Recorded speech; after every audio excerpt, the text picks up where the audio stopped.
Allez, bonjour à tous et bienvenue pour notre dernier concours de la journée. On aura encore tout à l'heure à 17h30 une présentation avec 10 races de chats, mais ça sera tout à l'heure. On a vu une petite question tout à l'heure sur notre petite bande-annonce au départ. C'est qu'est-ce que le LOF, le L2OF, le livre officiel des origines félines? C'est la seule association à vous permettre de vous éditer les pédigrés. Si votre chat n'a pas de pédigré, c'est un chat de maison. Eh oui, n'est-ce pas? Oui. Ici, vous avez des chats en concours. Comment ils ont fait pour être sélectionnés ici au CGA? Eh bien, par le SQR, le système de qualification des reproducteurs. Alors, qu'est-ce que ça comprend à l'intérieur? Ça comprend qu'à peu près, dans une année, il y a un peu plus de 60 expositions félines, expositions de beauté pour les chats. Et dans ces expositions, les chats gagnent des points au fur et à mesure qu'ils montent dans leur parcours. Mais bien sûr, il y a le mot reproducteur, et ça en fait une grosse partie. La reproduction, eh bien, ça aussi, ça fait gagner des points suivant le nombre de chatons. Et là, on passe de classification supérieure directement. Mais il n'y a pas que la reproduction, il y a aussi la génétique. C'est-à-dire qu'on demande aux éleveurs d'identifier chaque chaton pour vérifier que papa et maman, ça soit bien les parents des petits chatons que nous avons directement. Mais on vérifie aussi la santé du chat, savoir s'ils sont exempts de maladies ou différentes choses. C'est comme ça qu'ils sont sélectionnés et qu'ils montrent jusqu'au niveau 5. Tout à fait, un bon travail en tout cas. Moi, je voudrais commencer par dire à toutes ces personnes qui sont là, bravo pour le toilettage à tous. Ça, c'est superbe. C'est pas toujours. Alors, ici, nous avons une race superbe, je pense que tout le monde connaît. Allez, tous ensemble. C'est quoi comme race? Non, plus fort. J'ai pas entendu. Ah. C'est bien ça. Bon, tout le monde n'est pas encore réveillé, ça fait la sieste, mais oui, ce sont des Maine Coon. On va voir deux séries. La série des mâles d'abord, qui est ici, et ensuite nous aurons la série des femelles. Nous avons trois juges, deux juges félins et un juge vétérinaire qui est, j'arrive jamais à trouver le nom. Un zootechnicien pour aujourd'hui, parce qu'on ne regarde pas que la beauté, les juges regardent le phénotype, c'est-à-dire la beauté générale extérieure du chat. Le vétérinaire, lui, est là pour regarder si tout va bien. C'est-à-dire principalement pour les Maine Coon, un chat qui se tient bien debout, un chat qui a une bonne mâchoire, qui soit ferme sur ses aplombs. Et on va vous expliquer pourquoi, parce que c'est, comme vous pouvez le voir, un très très grand chat, lourd, puissant. On va le mettre debout. Tiens, on a vu celui-là pas mal en premier plan. On va mettre celui-là debout, s'il veut bien. Debout, debout. Voilà. Alors, le Maine Coon, c'est le plus grand chat dans le monde félin. Ceux qui veulent pouvoir les mettre debout, ce serait parfait. Le plus grand chat dans le monde félin, en hauteur, en longueur et en largeur aussi, évidemment, puisqu'il faut la bonne largeur. Le Maine Coon nous vient du nord des États-Unis, état nord-est des États-Unis. Merci. L'état du Maine. Donc un état où il fait très froid en hiver et vraiment très chaud en été. Donc c'est un chat qui a la particularité aussi de changer de fourrure, de perdre pas mal de poils en été et d'avoir une belle fourrure, surtout sous le corps, en hiver. Donc ça, c'est vraiment très très important pour cette race-là. Alors quand on dit grand et puissant, pensez au dog allemand. On a une grosse ossature, une ossature relativement longue, grosse avec une énorme musculature puissante, pas du gras, de la musculature. Chat de format rectangulaire. Le rectangle, il va de là vers l'arrière aux épaules, derrière ici les omoplates, jusque là où tient monsieur. Monsieur le tient très très bien en format rectangulaire. C'est comme ça qu'il doit être. Alors tout à l'heure, les chiens, vous les voyez courir, c'est beaucoup plus facile. Pour les juges, là, ils ont œuvré dans une pièce à part qui s'appelle la la cage des juges ou quelque chose comme ça. La boîte à juges. La boîte à juges, c'est plus joli qu'une cage, effectivement. Et ils les ont vus individuellement, hein, chacun à son tour, les deux juges et le vétérinaire, pour tout vérifier. Là, tout à l'heure, ils vont faire un tour pour qu'on voit, qu'ils les voient un petit peu dans la généralité, pour pouvoir les reclasser au cas où ça peut arriver. Alors, on en revient à notre standard. Donc, le chat est rectangulaire, il a une bonne grosse ossature. La fourrure est semi-longue.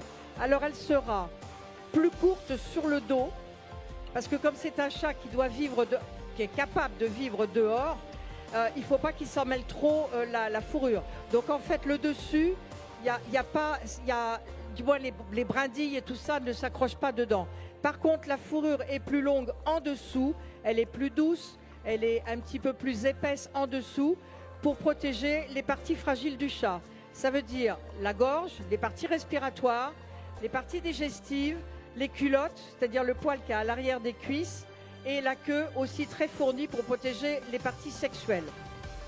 Alors, mis à part la longueur, la fourrure, on a toutes les couleurs à peu près permises, sauf la couleur du siamois. Ça voudrait dire qu'il y a eu à un moment un siamois ou un colorpoint dedans, ce n'est pas permis du tout. Mais on a une palette de couleurs absolument énorme, déjà qu'on a ici sur ceci, et vous allez voir plein de couleurs aussi avec les femelles. On va parler de la tête, on va passer à un troisième quand même pour que tout le monde soit bien vu. Donc, ici, la tête, pour tous, et certainement pour les mâles, parce que vous verrez qu'il y a une grosse différence mâle et femelle dans la taille. Hein. La tête doit être, on dit, de format, on va dire, rectangulaire, parce qu'on a une certaine longueur, et avec le museau au bout, qui est extrêmement puissant. On doit avoir l'impression d'avoir un lion quand on le regarde de face, et je crois que c'est ce qui plaît aussi pas mal aux gens, c'est cette allure de lion, cette force tranquille qu'ils peuvent avoir, parce que c'est vrai que c'est un chat tranquille. Je crois que ça dépote, surtout quand c'est jeune, mais c'est un chat relativement tranquille. On a ses yeux qui sont assez larges, certainement pas enfoncés, et avec ce regard un petit peu sauvage, hein, surtout quand ils sont habillés, hein, comme ceci. Alors les oreilles, ça va être un petit peu plus difficile de parler des oreilles pour les mâles, parce que les joues, les bas-joues, comme on dit ici, sont des muscles. Et au fur et à mesure qu'ils grandissent, avec les saillies, parce que c'est un petit peu comme les lions, vous avez dû voir ça à la télé, ils tiennent la femelle au cou pour faire leur petite affaire. Donc on a les bas-joues, donc les muscles des joues qui sont très puissants. Donc ça rabaisse un petit peu les oreilles, parce que le standard est fait sur un chat mature, mais pas trop âgé. Là on a des chats beaucoup plus matures. Ce qui veut dire qu'on veut les oreilles placées relativement haut, je dis bien relativement haut, pas d'oreilles d'âne, sur la tête. Et on a les petits lynx tips, ce sont les poils qu'il y a au-dessus à la pointe de l'oreille. C'est pas juste pour faire joli, et c'est aussi surtout pour capter les sons. Pensez aux lynx, ils ont ces fameux lynx tips. Les couleurs, donc, on va en voir pas mal de couleurs. C'est un chat extrêmement puissant, extrêmement lourd. Ne demandez pas le poids, parce qu'on ne les fait pas au poids, on les fait avec une harmonie entre musculature, ossature. C'est un chat puissant, musclé et pas certainement trop lourd. Il va être lourd de par tout ça, mais pas par du gras, certainement. Donc on va commencer à les présenter déjà avec leur nom, et après les juges, on va les faire officier. Donc ici, nous avons Luxor Diamond d'Asland, c'est bien ça, qui est un mâle de 9 ans. Et qui est Red Silver Shaded, ça c'est sa couleur. Il a eu 32 bébés à son actif, donc c'est pas mal, hein, il a bien travaillé, qui appartient à un monsieur ou madame Laurent Segaud. Donc un très beau chat qui est lumineux en couleur, juste la pointe du poil est colorée, très puissant aussi. Ici on a une présentation tip-top, présentation magnifique pour Parmigiano. Bon appétit, vous êtes italien? Ne même pas, mais enfin c'est bon. Parmigiano des Bois de Berlioz, qui a 5 ans, Braun Tic-Tabi, qui a 6 chatons, qui appartient à monsieur ou madame Théron. Magnifique sujet, super bien présenté, un plaisir. Ici, on a notre fameux Gucci Amberson, magnifiquement toiletté aussi. Est-ce qu'on peut le mettre debout? Qui est Braun Bloodshed Tabby. Regardez un peu l'ossature, regardez cette tête de lion, regardez les pattes. La largeur des pattes, c'est absolument superbe. Toujours pareil, un équilibre magnifique sujet qui est Brown Blotched Tabby. Nous allons passer à Sweet and So Montrachet. Alors, on a eu le fromage, maintenant on a le vin, c'est parfait. 9 ans, c'est bien ça, bientôt 10 je crois. Reine Mackerel Tabby qui a 29 chatons appartenant à Madame Prince. Madame Prince. Bravo, très très beau sujet aussi. Ensuite, nous avons Calypso des félins de Lutèce. Oh, la grosse gueule de lion. Regardez-moi ça de face. Montrez-le aux caméras. Voilà. Grosse gueule de lion. Qui lui a 5 ans. Il est bleu Mackerel Tabby. 91 chatons. Mais il ne s'est pas ennuyé dans sa vie. Hein? Non, ça va bien. Qui appartient à Madame Virginie de Jesus Marquez.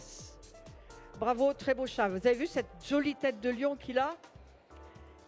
Et le dernier, pas des moindres, Silver Star de Nico Kuhn, qui a 3 ans, qui est Black Silver Blotched Tabby. Est-ce qu'on peut le mettre debout, qu'on voit bien les flancs?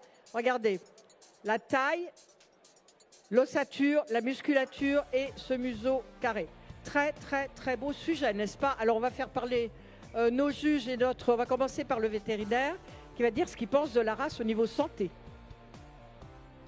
Alors déjà, je voulais féliciter chacun des participants parce que comme vous voyez, malgré le bruit, les chiens qui sont juste à côté, vous les voyez tous très calmes, malgré le bruit. Donc déjà, félicitations pour votre travail sur le comportement. Par ailleurs, je voulais également vous préciser que plusieurs des concurrents d'aujourd'hui sont des chats d'assistance. C'est-à-dire qu'ils viennent travailler en présence des enfants ou de personnes à handicap pour des questions de médiation. Donc de nouveau, félicitations à ces chats et à leurs éleveurs. Concernant la santé, vous voyez, ce sont des grands chats et parfois ils ont également des grands cœurs associés. Il peut y avoir parfois des maladies du cœur au niveau du Maine Coon.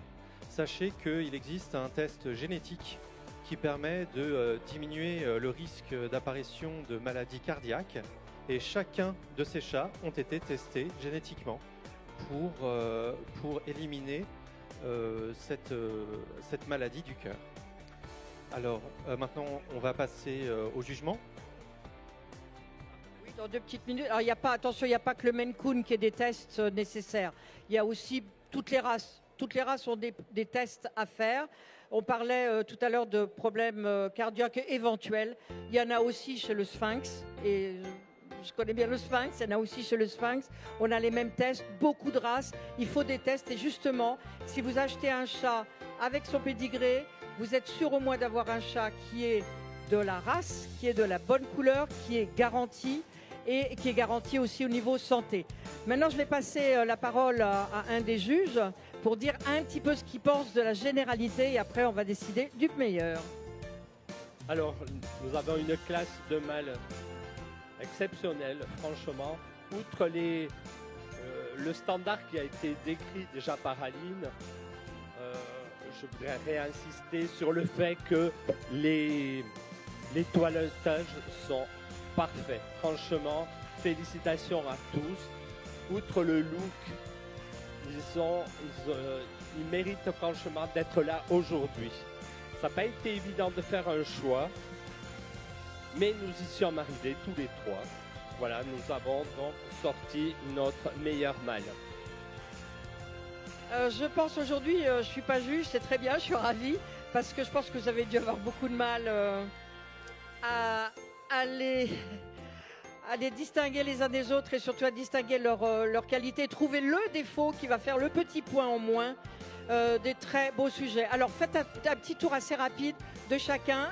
Et c'est qui va donner c'est Richard, non? C'est le vétérinaire, d'accord. Étienne, qui va donner la coupe du meilleur mâle. C'est une exposition aujourd'hui pour eux qui est très importante parce que ça va être le meilleur mâle de l'année. Après, vous allez voir les femelles et il y aura la meilleure femelle de l'année et des deux, il y aura le meilleur de race de l'année. Donc, des très, très beaux chats. Est-ce qu'on peut les applaudir en attendant que le juge donne... Allez, plus fort, aussi fort que la race l'est. Merci pour eux. Alors, comme tu l'as dit tout à l'heure, évidemment, il les voit dans une petite pièce, donc les chats ont un comportement bien particulier et on les voit bruit aux alentours, les chiens derrière, le brouhaha du public, les micros aussi qui sont très très gênants pour nos chats. Donc ça amène un comportement tout à fait différent, extérieur, et des fois les jugements, ça peut changer à la dernière seconde. Ça peut changer la présentation, le maintien. C'est important. Encore une fois, on voit les chiens courir. Ah, ça y est, on a notre vainqueur. Alors on l'applaudit, c'est Silver Star de Nico Kunz. Eh ben, vous pouvez l'applaudir très très fort. Bravo, bravo, bravo. Les autres ne déméritent pas, mais vraiment ne déméritent pas. On va vous demander aux autres mâles de faire le tour assez proche, surtout pour les gens qui sont debout là, pour qu'ils les voient. Vous faites les miss, hein, vous tournez, pour que les gens les voient d'un peu plus près. Et le mâle va aller là-bas. Les femelles se préparent, on va nettoyer les tables, les femelles se préparent.